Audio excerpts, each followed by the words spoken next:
삼성줄도 한재호만 보면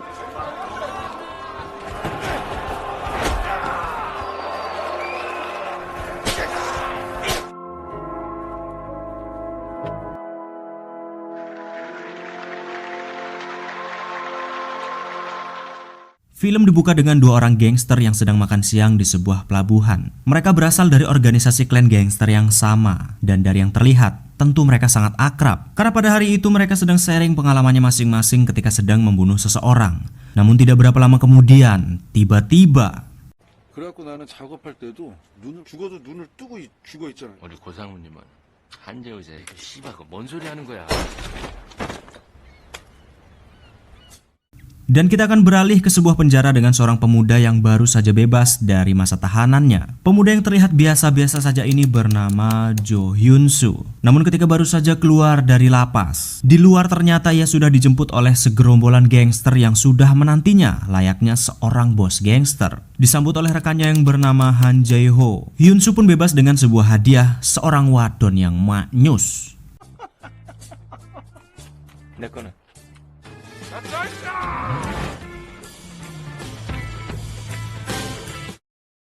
Sesampainya di markas, ternyata geng mereka pada hari itu kedatangan seorang tamu, yakni seorang polisi yang bernama Chun In Suk. Dia datang ke sana karena hendak memeriksa geng mereka yang dipimpin oleh Ko Byung Chul atau kita sebut saja Bosco. Yang ternyata ia dicurigai telah terlibat dengan berbagai tindakan kriminal dan juga menjual berbagai narkotika yang selama ini dicari-cari oleh pihak kepolisian. Namun tuduhan Inspektur Chun tidak kunjung membuahkan hasil karena Bosco yang selalu saja bisa menghindar dari tuduhan tersebut. 다 알아요? 초면에 반말로 훅 들어오시네. 안 그래요, 한 이사님?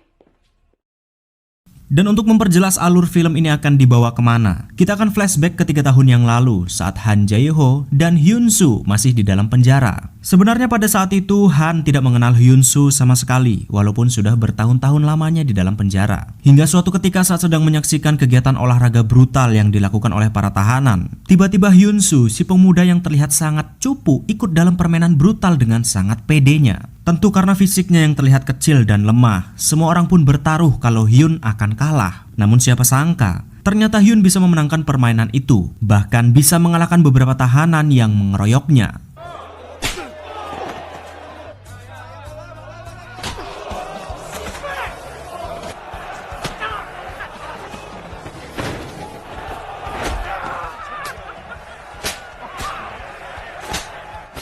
Setelah melihat kehebatan Hyun, Han Jae Ho pun mulai tertarik kepadanya dan mendatanginya ke dalam sel. Walaupun tidak to the point, Han Jae Ho memberi pilihan kepada Hyun agar ia tidak melakukan tindakan yang sia-sia lagi seperti berkelahi dengan tahanan lain. Karena tentu dengan Hyun yang bukan siapa-siapa di dalam penjara dan menyebabkan masalah, dia pastinya akan diberikan tambahan masa hukuman.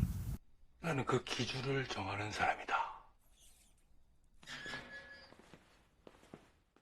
Penasaran dengan siapa sih sebenarnya Han Jae Ho, Hyun mencoba bertanya kepada salah seorang tahanan tentang latar belakangnya. Yang ternyata Han diketahui adalah sebagai orang yang berkuasa di dalam penjara, bahkan para sipir pun sangat menghormatinya. Semua itu tentu bisa Han lakukan karena ia membayar atau menyogok para sipir dengan uang hasil penjualan rokok dan narkotika yang ia lakukan di dalam lapas. Namun bukan hanya karena uang. Ternyata Han Jae Ho ini memang sangat ditakuti karena dia adalah seorang gangster yang sangat beringas. 전쟁을 오자마자 끝내버린 게 바로 저번처럼 한재호만 보면 홍해 갈라지듯이 Namun suatu hari tiba-tiba kekuasaan Han Jae Ho di dalam penjara pun mulai terancam karena kedatangan seorang tahanan baru yang sangat dikenal kejam di dunia gangster. Dia bernama Kim Sung Han. Walaupun semua orang tahu kalau Han Jae Ho sangat beringas, tapi semua tahanan lebih takut kepada Kim Sung Han karena tidak ingin mati konyol jika berhadapan dengannya. Tidak ingin mencari masalah, Han Jae Ho yang juga sedikit takut pun mencoba melobi Kim untuk membagi dua hasil bisnis rokoknya di dalam penjara. Namun ternyata Kim menolaknya mentah-mentah hingga pada akhirnya kekuasaan Han Jae Ho pun berakhir karena ternyata Kim Sung Han sudah menyogok para sipir dengan bayaran yang jauh lebih tinggi.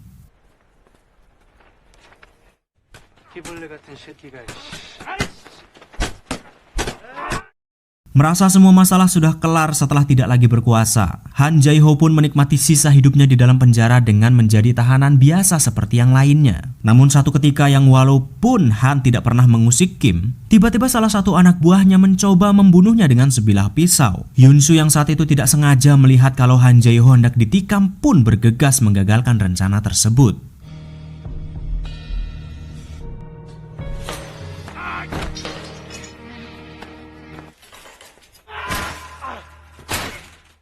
Setelah nyawanya terselamatkan berkat Hyun, Han Jae-ho akhirnya mulai tertarik dengannya dan menjadikannya rekan. Namun setelah nyawanya diselamatkan, ternyata Hyun juga mempunyai ide yang bagus untuk mengembalikan kekuasaannya di dalam penjara. Dengan mendatangi langsung sang sipir, ternyata Hyun mengancamnya akan menyebarkan segala jenis bisnis ilegal yang ada di dalam penjara, termasuk bisnis rokok Han. Karena sang sipir tidak ingin dihakimi oleh publik dan dipecat, ia pun akhirnya manut nurut dengan ancaman tersebut dan mengembalikan kekuasaannya di dalam penjara kepada Han Jae-ho. 이번에 이렇게 증거 사진도 있으니까 절차 밟. 아저씨.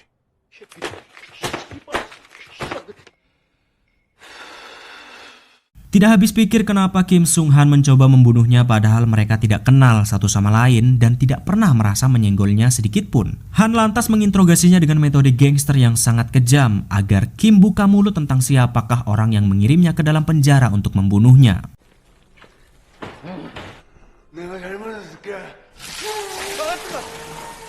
Namun setelah disiram dengan minyak panas, ternyata Kim tetap tidak membuka mulutnya sama sekali tentang siapakah orang yang mengirimnya. Hingga pada akhirnya anak buah Kim yang tidak ingin bosnya mati konyol, ia pun memberitahukan kalau sebenarnya orang yang telah mengirim mereka ke dalam penjara untuk membunuhnya adalah bosnya sendiri, yakni Bosko.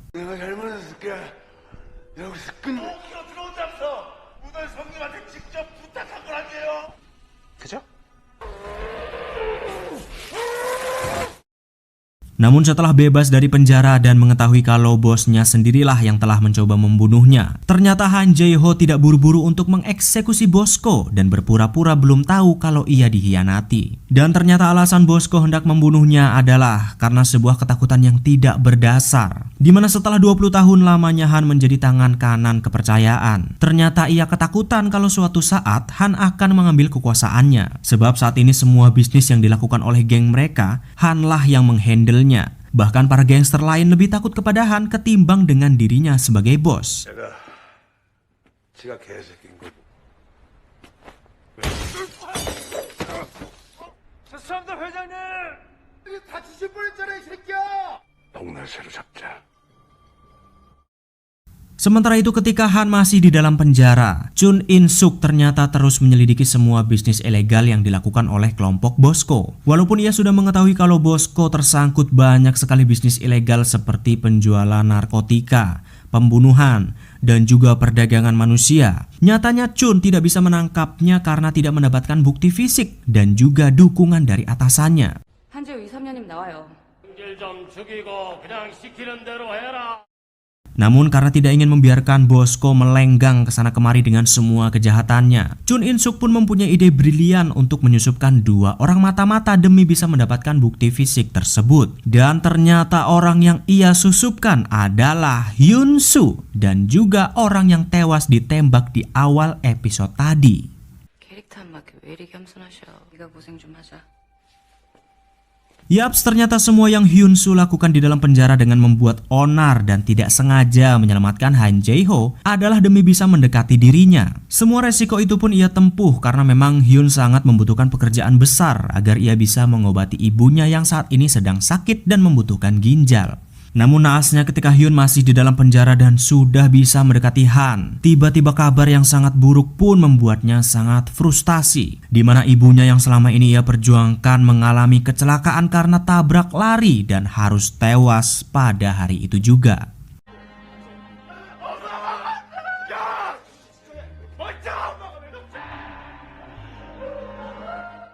Setelah ibunya tewas, Hyun yang meminta tolong kepada Chun untuk dibebaskan 1 hari saja agar bisa ikut memakamkan ibunya. Ternyata tidak diberikan izin sama sekali. Walaupun terdengar kejam, namun semua ini agar misinya tidak berantakan, sebab jika Hyun tiba-tiba keluar dari dalam penjara walaupun hanya 1 hari, tentu Han akan curiga kepadanya. Namun siapa sangka ketika Hyun sudah frustasi tidak bisa melihat ibunya untuk yang terakhir kali, tiba-tiba Han Jae-ho menggunakan kekuasaannya dan meminta sipir untuk membebaskannya. 귀유심사도 빼달라고 으름장을 놓고 가더라.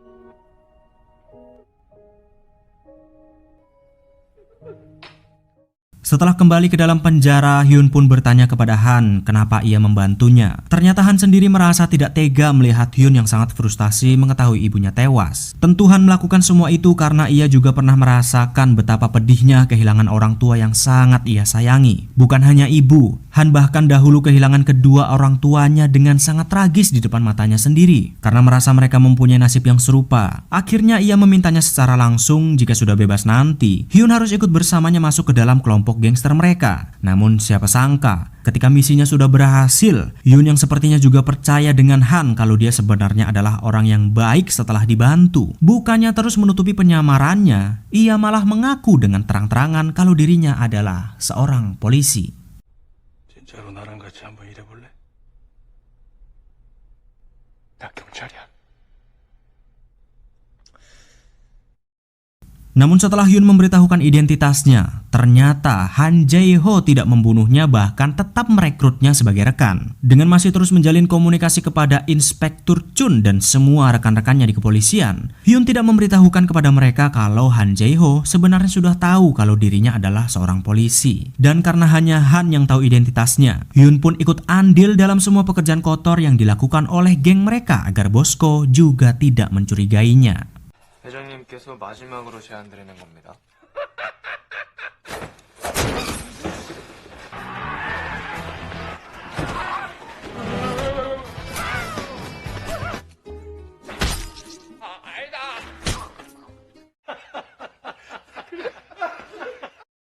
Setelah Hyun mendapatkan kepercayaan penuh dari Bosco, ia pun ikut bersama Han menemui target yang selama ini memasok berbagai narkotika ke Korea untuk dijual kepada Bosco. Dan sang bandar narkoboy ini bernama Gigrat. Dia satu-satunya pemasok narkotika dan juga rekan bisnis kepercayaan untuk geng mereka.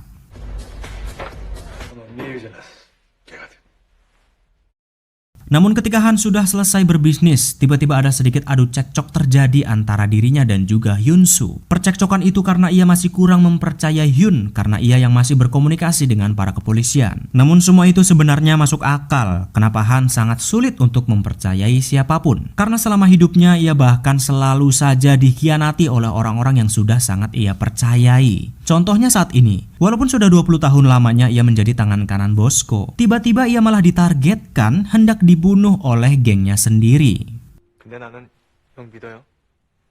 내가 누굴 믿는 게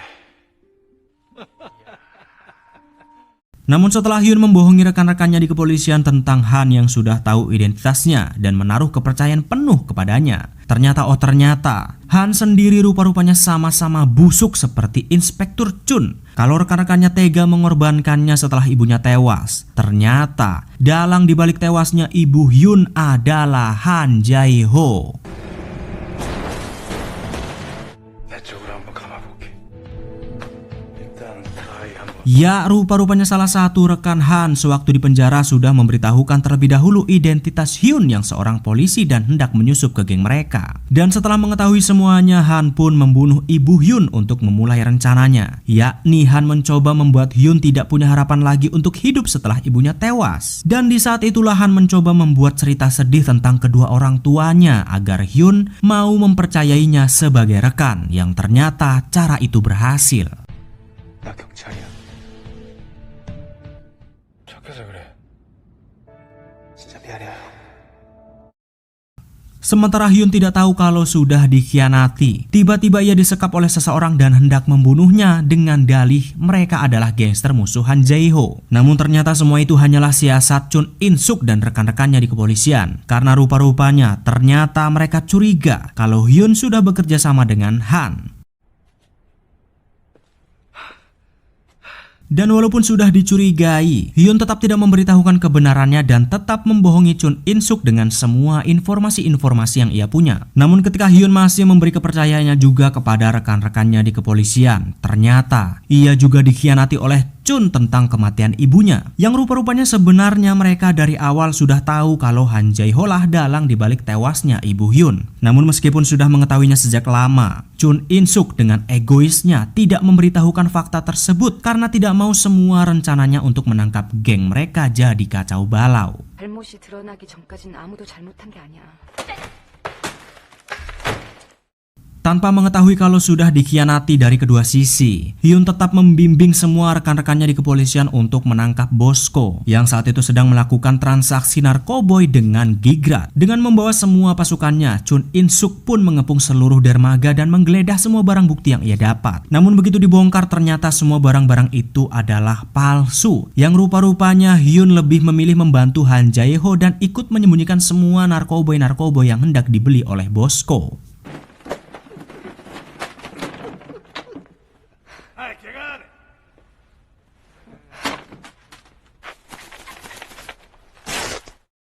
Namun setelah berhasil mengelabui para kepolisian dan mendapatkan semua narkoboynya, Bosko yang sudah sangat senang bukan main ternyata harus mendapatkan balasan yang setimpal karena telah mencoba membunuhnya waktu lalu. Dengan dibantu oleh rekannya Byung-gap, mereka pun membunuh Bosko dan semua anak buahnya, lantas mengambil alih klan menjadi milik Han Jae-ho. 잡았어.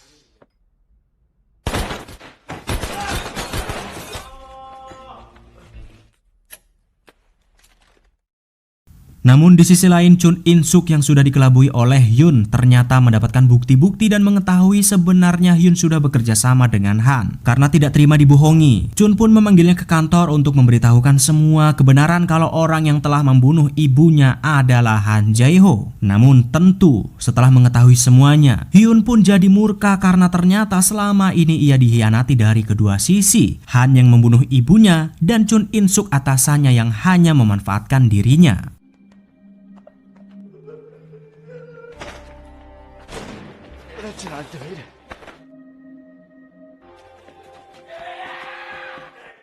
Setelah tahu kalau Hanlah pembunuh ibunya, Hyun pun meminta mereka untuk segera bertemu di sebuah lokasi dengan membawa semua rekan-rekan polisinya untuk menangkap Han. Namun begitu ia sampai di sana, ternyata Han sudah mengetahui kalau itu semua adalah jebakan. Tanpa basa-basi, Hyun pun mengatakan kalau dia sudah tahu bahwa orang yang telah membunuh ibunya adalah dirinya. Namun meskipun Hyun sudah mengetahui semuanya, ternyata Han sendiri tidak bisa membunuh Hyun karena memang sebenarnya Han sudah menganggapnya sebagai saudara.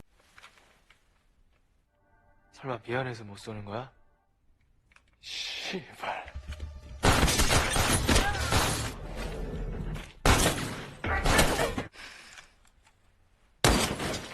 Setelah Han tidak bisa membunuh Hyun dan baku tembak terjadi, ternyata Han berniat kabur setelah membunuh semua polisi yang hendak menangkapnya. Sambil terus berjalan dan melamun karena dia sendiri tidak berharap kalau Hyun akan mengetahui semuanya. Tiba-tiba tanpa disadari, Chun In-suk langsung menabraknya dari belakang. Dengan kondisi Han Jae-ho yang sudah terkapar tak berdaya, Chun In-suk tanpa belas kasihan sedikit pun menggeledahnya untuk mendapatkan semua barang bukti narkoboy dengan ambisinya. Sambil terus menyesal dan memikirkan Hyun yang sudah dianggap sebagai saudara sendiri, Chun In-suk yang mendapatkan kunci mobil Han pun berhasil menemukan semua narkoboy-narkoboy yang selama ini dicari-cari. Namun tiba-tiba 한수야 잠깐.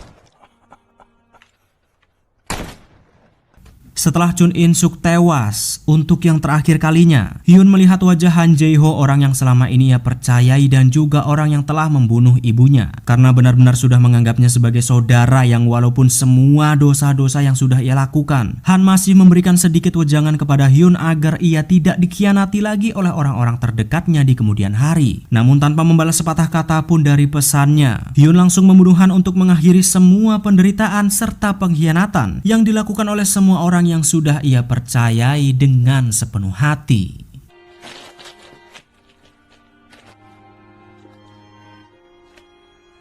Dan film pun tamat. Walaupun film ini bertemakan action dan dunia pergangsteran, namun ada sebuah pelajaran yang bisa kita ambil dari film ini, yakni kita tidak bisa berharap sebuah balasan yang manis atau setimpal ketika kita bisa memberikan sesuatu yang baik atau bahkan sebuah kepercayaan kepada orang lain. Karena memang di dunia ini tidak akan mungkin semua bisa seperti yang kita inginkan. Namun meskipun begitu, tetaplah berbuat baik. Jadilah manusia yang bisa bermanfaat bagi orang lain. Karena sesungguhnya sebaik-baiknya manusia adalah yang bermanfaat bagi orang lain.